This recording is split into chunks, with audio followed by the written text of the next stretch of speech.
महत्त्वाचा कार्यक्रम आहे. आपण खूपच आनंदाने उत्सव उजवायचा आहे. पण आपल्यासोबत पशुपक्षी पण ह्या जगात राहतात. आपण संघटना करायची त्यासाठी आपण या पृथ्वीवर वास करतो. त्याप्रमाणे आपल्याबरोबर सर्वच प्रकारचे पक्षी पशु राहत असतात.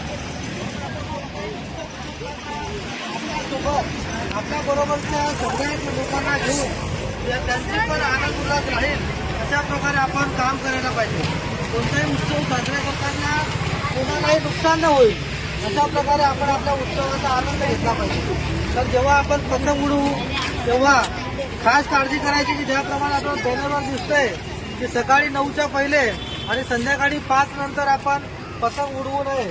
कारण पशुपक्ष्यांचा जो वेळ असतो बाहेर निघण्याचा आणि घरी परत येण्याचा, तर त्या वेळेमध्ये जास्त त्यांना नुकसान होऊ शकतं. त्याची काळजी आपण घ्यायची.